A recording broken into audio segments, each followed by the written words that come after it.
there are a lot of international colleges that without the GMAT GRE also you can get. Yeah. But that was an important factor for me because I wanted a filtering process, Oh, because wow. it just makes it a bit more quality candidates in the class. It was very difficult for me to pick myself after that disaster. It almost took me like 1 month to realize that what were the mistakes that I made and how I could correct them further giving any Yeah. competitive exam. One of the things that I did was getting my profile evaluated from the admission staff of all the colleges. So they give you that facility that you can get your profile evaluated. We don't have a lot of fashion companies in Ireland. Oh, So we don't want to mislead you. wow. That's Yes. very honest. Yes. Yeah. Otherwise, you would have. Yeah. I was also very surprised that college is telling me like that you could apply to us, but we don't have a lot of opportunities and avenues that you could take advantage of. Hello guys, this is Aman from GyanDhan. In one of our earlier video, we talked about and spoke to one of the students who as a digital marketer went abroad and is studying there now. Today in this video, we are going to talk to one fashion designer who have had successful career in India, having worked in the brands like Reliance, Pantaloon, Kazo, and post that decided to study abroad doing MBA from one of the top 5 MBA colleges in Europe. We'll understand from her that how she decided after such a long successful career in India that she wants to study abroad. What was the thought process?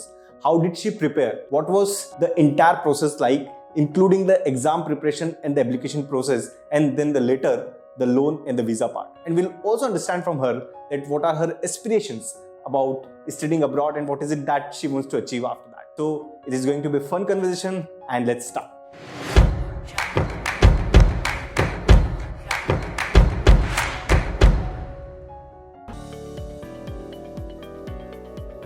So Ayushi, welcome to our office, and thanks for taking out time to come to our office and sharing about your experience. So we would love to understand from the start how has been your journey, because in general we see that from your industry, which is fashion designing, not a lot many students aspire to study abroad.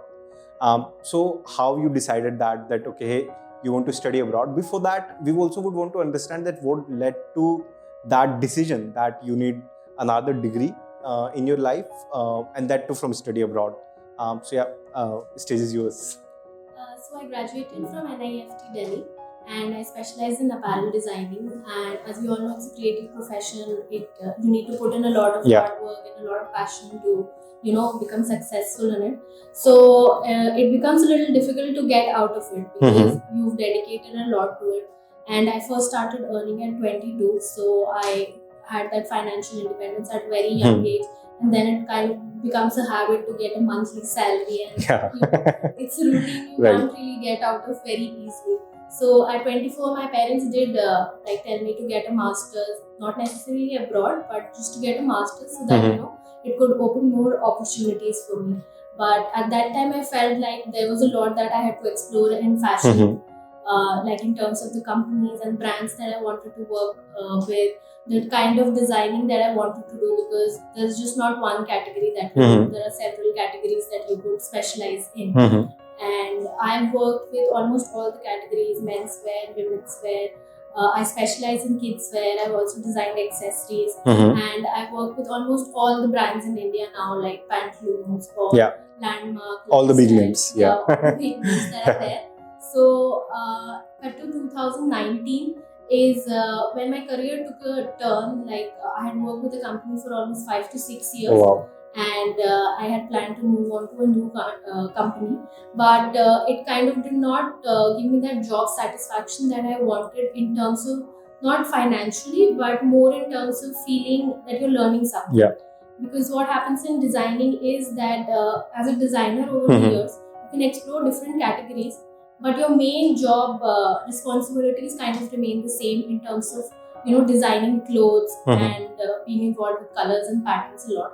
So I kind of felt that was a turn in my career at that point, and I felt that I needed to diversify my opportunities in terms of the roles that I wanted to do, more skills that I wanted to learn. So in the meantime, I did work as a buyer. I did product development, managed the whole product development process. My last job was with Landmark Group as a category lead manager. So I headed an entire category in terms of its conceptualization and designing. But I worked there for almost like more than 1 year. Right. So for you, it has been more like that. You have done a kind of work for an extended period of time, and now you want to explore new avenues, and you felt that okay, another degree can open you many such avenues, and usually that happens, right? Many times we see that people from the technology background, especially people working in the core. I'm coming from an engineering background, so I'll talk more about that. But like somebody working as a mechanical engineer for 5-6 years, and then they realize that okay, it's not something that I would want to do for my entire life, and they feel like that okay, hey, now what's next? And that's where MBA come into the picture. That okay, let's spend 2 years figuring out different things, and maybe post MBA, I'll have more opportunities, more path available for me to work on, and something like that. Similar, like your story reminds me of something of a similar path around that. Very difficult, after 10 years, thinking about such things, because what happens is usually people when work for 7-8 years, 9 years, 10 years, they reach at a certain stage if they're hardworking, and post that starting afresh, taking this decision, it's very difficult and very appreciable, I would say, because even for people go for MBA, experienced MBA, people go for after 6-7 years. So that's something that I really find admirable and inspiring. And you chose the capital, fashion capital of the world, as the next destination. So that's something that a thoughtful decision that okay, in the field that you have expertise in that field, that okay, you want to do something nice or something, taking the next step. Where can you go? France is the place. So in MBA in India versus MBA abroad, so you already had one admit from MDI, which I believe it was an executive program, but you could have chosen to maybe do an MBA from ISB or other such colleges, even IIMs, the regular MBA programs, versus the one that you applied to. So why that decision that okay, hey, abroad MBA will be more beneficial? So what my main goal post an MBA is wanting to get a career change. Okay. In terms of the role that I do, in terms of in the industry that I could get into. Okay. I'm also interested in the beauty industry in the long term. Right. My career aspirations lie there as well. So I did a lot of research, and I realized that if I wanted a career change, a full-time MBA makes the most sense. That was one of the first things that I realized. Post that, I did research different. I researched at IIM Bangalore, IIM Calcutta, all the top IIMs. ISB was also one of the top colleges in my list, because they have 2 campuses. One is Mohali and right. Delhi, and to be honest, I'm very attached to my family. Yeah. So it would have been very easy for me to go to ISB Mohali and come on the weekends and everything. But what I did realize was that as I was an experienced candidate, it made a lot more sense for me to not do a 2-year MBA. As I had already gotten a bit of managerial exposure in my jobs already. Nice. Yeah. I wanted a bit more business knowledge, and my main aim was also to be able to network with people not just in India but also a little bit more internationally. So once you have decided, right, the next step is to actually take the next step. And unfortunately, I would say unfortunately, getting into the top schools out there, the first step is you have to write an exam, right? Yes. GRE, GMAT. So how has been that experience, especially coming from the arts background? These exams are designed in such a way it's more for the people. Like I find it biased towards people who are inherently good in mathematics, or have done that in their courses, or as part of their jobs. So how has been your journey preparing for? Which exam did you prepare for, and then how long did you prepare? What were the challenges, and how did you overcome, or how did you take the next step after that? So initially, when I started with my research, like how to start my application, I'd also spoke to some colleagues of mine as well, and they were at a similar experience level as I was. And the first thing that they said was like, I'm really scared to start studying again. So I came in with that mindset that I am also doing this after such a long time. And from the starting, I would admit it very honestly that I'm not a very quant person, which is, like you said, what a lot of these exams focus on. So I knew that one of my main criteria for choosing a college was that it should have GMAT or GRE as a qualifying factor, because there are a lot of international colleges that without the GMAT GRE also you can get.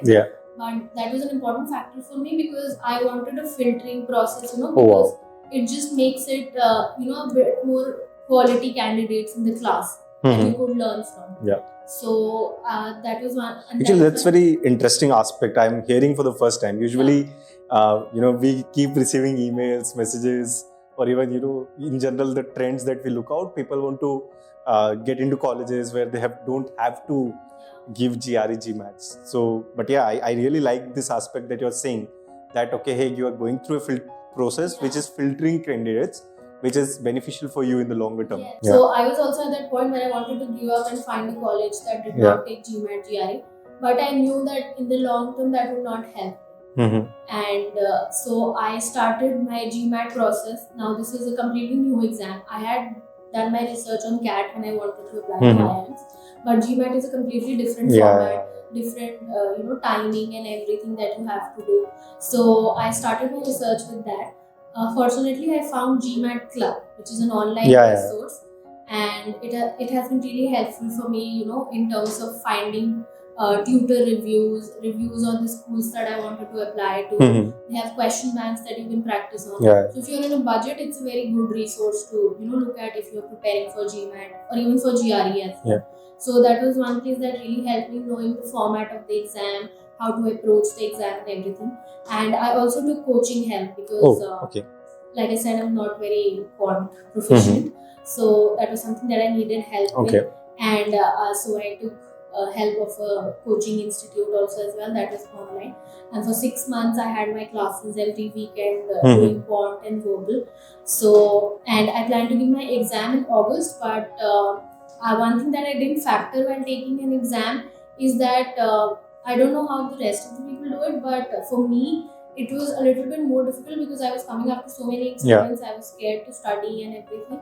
So approaching an exam is also an important factor. So I kind of overshot my break time by like almost one question.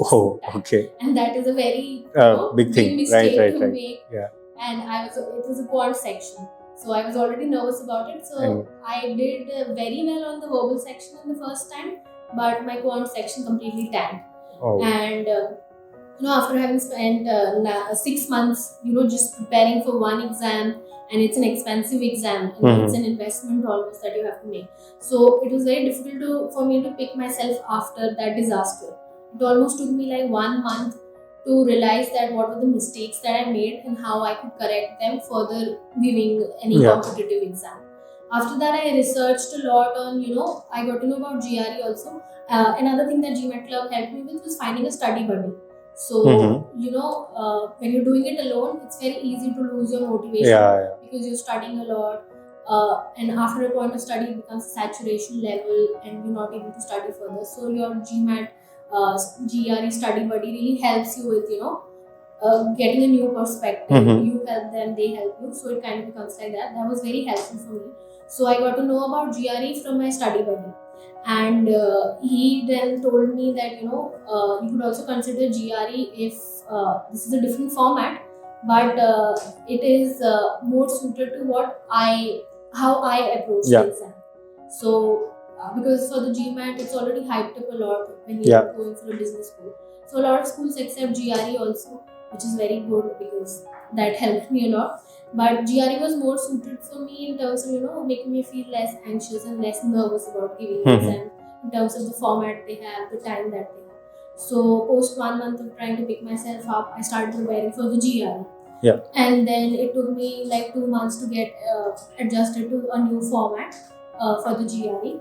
And then I gave my GRE at the end of December. and I scored a satisfactory score. Like I almost cried when I saw that score. Okay.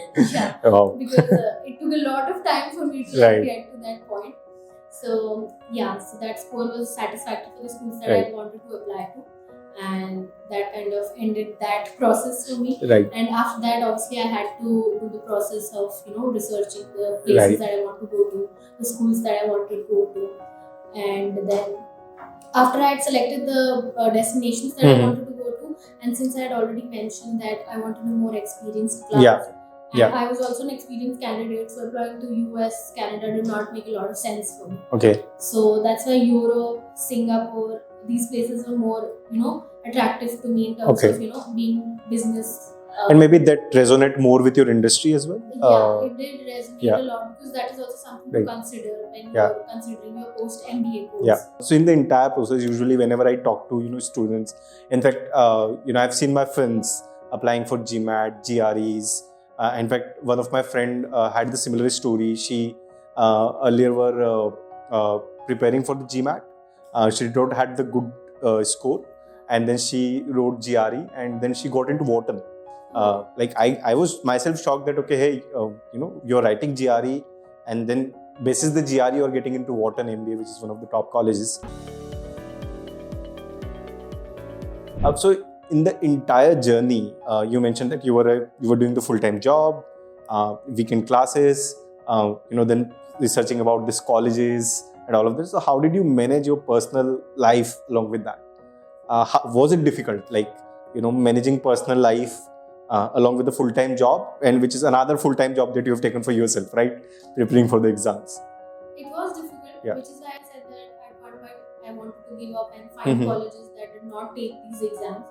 But obviously, when, like I said, a study buddy helped a lot with this to keep me motivated and help me where I had roadblocks. Then another thing that really helped me was I knew that there was only way forward. You could not go back. Because you already know what you had done previously. You know where that going backward led to what. Yeah. So you have to keep your eyes on the prize, as they say.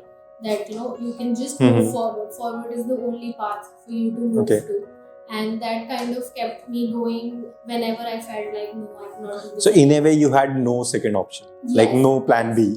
Yes. This has to work out for you. Yeah, absolutely. I think that is what pushed me when I wanted to give up, that there was no second option for me. There was no going back from this point. Yeah.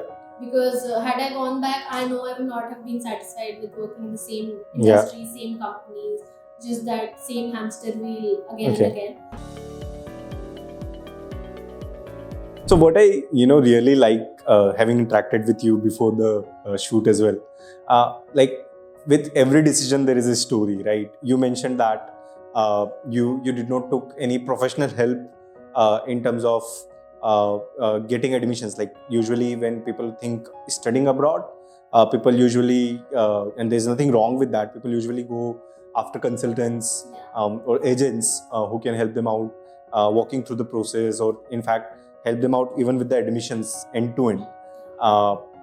So you did not choose to take any professional help from the consultants out there, and you applied, researched each university yourself, then took the decision, okay, this university I have to apply.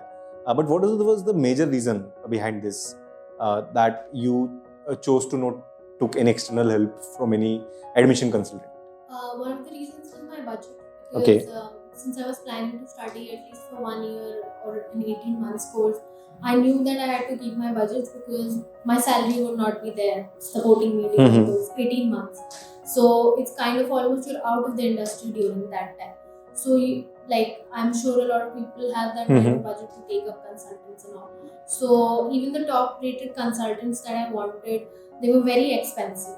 Almost 1.5 lakhs to 2 lakhs for I've heard the crazy numbers myself. For just applying to one college. And I had almost 10-15 colleges, so obviously that was out of question for me.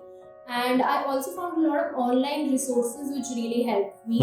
And one of the things that I did was getting my profile evaluated from the admission staff of all the colleges. So they give you that facility that you can get your profile evaluated, because I was an experienced candidate. I was already on the fence of how I could be the kind of student that they wanted, Yeah. and how their course could help me achieve my career goals. So, you know, one thing that really helped me was getting my profile evaluated by the colleges. They gave me honest feedback of, you know, how. Oh, so you meant that the colleges where you were applying to, they were evaluating before? Yes, that's something that they provide. Okay. And I think that's something that everybody should take advantage of, because that kind of helps you know that how the college can contribute to your goals, as well as how you can contribute to the college's philosophy, because that is something they focus on a lot. How you could, your experience. And this was free of cost. Yes, colleges were not absolutely charging free for of this cost. validation. Wow. Yeah. Everybody should do that then, Yes, right? yes. Everybody They who's should, aspiring. especially if you have a lot of colleges on your list, this is something that you should really do, like get your profile evaluated by the admission staff. Some of them would give you a quick feedback, some of them would give you an extensive, honest feedback, like, see, this kind of program could suit you better, or you know, like some colleges told me an executive program would suit my experience better. Some colleges told me that, you know, our country, like for example Ireland, Trinity College told me that you know, we don't have a lot of fashion companies in Ireland. Oh. So we don't want to mislead you. Wow. That's very honest. Yes. Yeah. Otherwise you would have. I was also very surprised that, you know, a college is telling me like that, you know, you could apply to us, but you know, we don't have a lot of opportunities and avenues that you could take advantage of. So you have to consider that also. My respect for Trinity College has increased just now. So you also have to, you know, you also kind of get to make that decision that, okay, if I go to Ireland, I can apply to Trinity College. Yeah. But if I want to, you know, work with FMCG brands, or if I want to work with fashion brands, so you have to consider it like that. That does that country have those companies and industries that you want to go to? Which is why France and Singapore were on top of my list.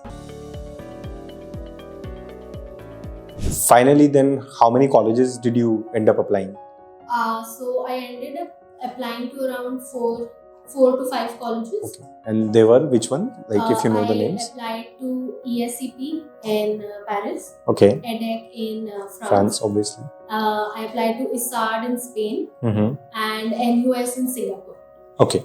Got it. And you got admit? I got my interview admits very quickly from you know, ESCP and ISARD. And EDHEC as a video test also that I have to do. So in that meantime, I also did my video test and all. And US I did not get into. And so while I also got a very quick admit from ESCP along with a merit grant also based on my profile. So by that time I had also gotten an interview invite from EDHEC also. And then I gave my interview. I got an admit from EDHEC also. By that time my ISARD interview was also done. I got into ISARD as well, but I did not get a scholarship from them. Okay. And from EDHEC also I got a considerable scholarship, which really helped me cement my decision. And another thing that I would like to add is, before you apply to these colleges, it is very important that you talk to you know, the current students, alumni. They have student ambassadors that you can talk to, because what really helps is the school really wants to know if you've done your research on them. So you're finally going to EDHEC France? Yes. Okay. So what's the total cost of education there? I got a scholarship that is almost like 50%. Okay. So that 50% of the tuition fee. Yes. Okay. And how much was the tuition fee? The tuition fee is around 46,000 euros. Okay. So 23,000 euros you got. Yes.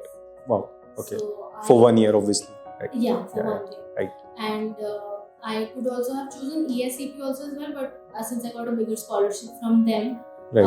And it's in Nice, the south of France, right. Which is on the French Riviera. So I also had to make that decision as well, like as opposed to Paris, which is more business capital. Yeah. But I wanted a bit more, you know, I would not say a relaxed lifestyle, because MBA is not relaxing at all. That's what I've heard. But it's the south of France and near the sea, so that kind of makes up for the hard work that I'm going to be putting in the future. So yeah, that kind of cemented my decision to like go to EDHEC. Right. And the total cost approximately would come out to be around in INR almost like 60 lakhs and all, because how come? So 23,000 euro, which is approximately 20 lakhs. Yes. then 40 lakh is the living Yeah, expenses? because they also have not just the living expenses and all. It's in the south of France, so it's very close to Italy and the Alps and all. So students regularly like travel. Oh, so you've taken all of that into Yes, consideration into as well. consideration that would Okay. be considered, and also they have international business trips also as well as Mhm. part of their MBA, which a lot of MBA courses Yeah, now yeah, have. right. And did you applied for a loan for Yes, that, right? yes. Uh, So I will be till now I've done self-financing for the first installment and all, but I would be needing a loan further, for which I obviously applied to GyanDhan. mhm. And I've had a really good experience with GyanDhan. So my father came across GyanDhan Okay. first while we were searching for banks, Mhm. and our experience wasn't so great physically going to banks and all, and it did not really help much. So Mhm. when we first spoke to GyanDhan, Jyotika was my counselor. She was really helpful with providing me the options, and even with documentation and all, which is something that we're all very scared of. Yeah. Filling forms and Right, providing right, the right. documents and all. So she really helped me with that Right. process as well. And now I think I'm almost close to finalizing my loan process with Mhm. Union Bank through GyanDhan. Okay. And even whatever experience I've had talking to other banks also as well, my counselor has been very helpful and very supportive. And So actually, that's the reason we started GyanDhan, right? Because I think it's a great initiative for all the students, because we're already stressed about going to a different country. It's we're already it's a new experience. Yeah. We don't know what to expect. So at least this part is made Right. very easy by GyanDhan, and that really helps a lot. That one burden from the process is taken care of so Yeah. nicely and so with so much speed and so easily that you're not stressed about at Right. least one aspect. Right. Yeah. Glad to know that we could help. So what's next now? So are you nervous? How are you feeling? Because I'm yeah. excited and nervous both at the same Okay. time, because obviously it's France. Everybody's always excited Yeah. to go there. Yeah. And Have you been there before? No, I'm Okay. not. I'm not been there before. Okay. So I'm excited about going there and making new friends and meeting new people. Mhm. Having a lot of travel experience. Europe is all about Yeah, traveling yeah. a lot. Obviously, the course is there, so I'll be learning a lot of new things, and that was something that I've always been excited about, even in my career also, and kind of what pushed me to do this course, to learn something new. And yes, it will put me out of my comfort zone, which I am a little nervous about, but I'm sure the experience will be great for me. Wow. Yeah. So we wish that you get whatever you want out of this new experience. Whatever help you need from GyanDhan. Obviously, we are there to help you out. Not even just from the financing perspective, but any other thing. In fact, our Ankit, who is our CEO, he has done his MBA from Europe only. And that's where actually when he was doing his MBA, that's where he realized that a lot of people were facing problems with finances, and that just after completing the MBA, though he got jobs and everything, he came back to India to start GyanDhan, because that was his first-hand experience of people struggling with finances, and he had the similar viewpoint that hey, when you are going abroad, you should be worrying about education, you should be worrying about what is going to be my career path. You shouldn't be worrying about finances, especially when you're going to a good college and you have had successful career back here in India. So money should not be an issue in that case. So great, Ayushi. It was nice interacting with you. Very inspiring from all the angles, and very structured thought process on every angle. And what I really liked, that you have had a couple of setbacks, especially GMAT wala bit. You got less score, and for a lot many students that is a dead end. That hey, I couldn't score. This is this is the minimum requirement. Maybe I'm not meant for it.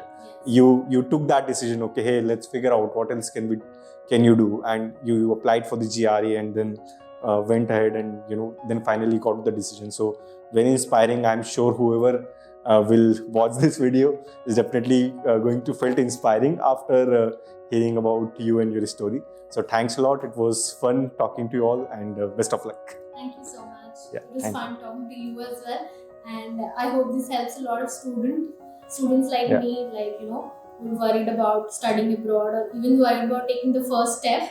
that, it's like I said, it's just a way forward. Yeah. Don't look back. Yeah. That's Great. all I can say.